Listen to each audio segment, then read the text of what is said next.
are proud to celebrate the successful closing of our second project supported by the CSC Foundation. From January to July this year, we worked with our second school, guiding students through 6 months of activity, starting with orientation, moving into monitoring, raising awareness through campaigns, and concluding with this closing event where parents and villagers joined to celebrate.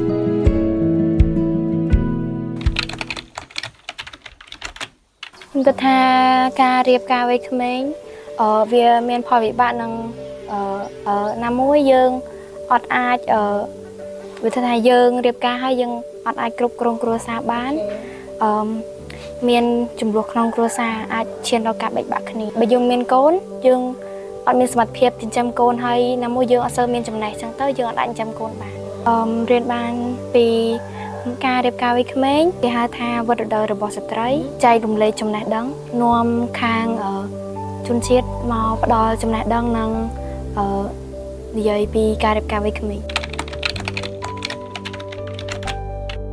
មូលហេតុដែលខ្ញុំចង់រៀនតខ្លួនឯងចង់មានចំណេះដឹងចង់ជួយសង្គមនិងគ្រួសារចឹងហើយយើងជាក្មេងស្រីយើងរៀនចង់ចាប់ដើមយើងខ្លាចជាប៉ូលីស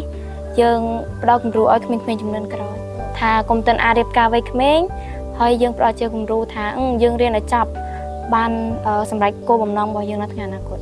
ក្មេងស្រីទាំងអស់គ្នាភាគច្រើនទទួលរងសម្ពាធពីខាងគ្រួសារមានដូចជាការបាក់ទឹកចិត្តអីចឹងប៉ុន្តែខ្ញុំសូមផ្ដល់កម្លាំងចិត្តថាតស៊ូកុំបាក់ទឹកចិត្តរៀនឲ្យបានចាប់ចុងចាប់ដើមដល់សម្រេចគោលបំណងខ្លួនឯងនៅថ្ងៃអនាគតជាដំបូងខ្ញុំសូមអរគុណដល់ក្រុមអង្គការ Cambodia និងពួកបងដែលបាន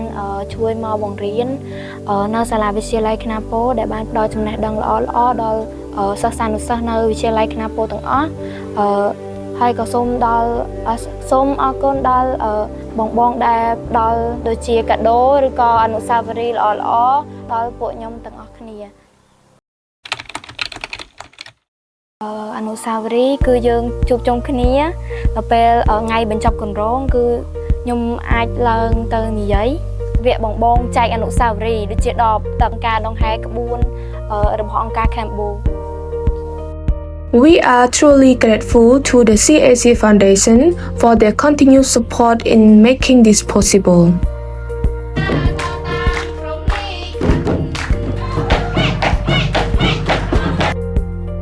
With hope and dedication, we look forward to continue this journey next year, reaching more schools and communities.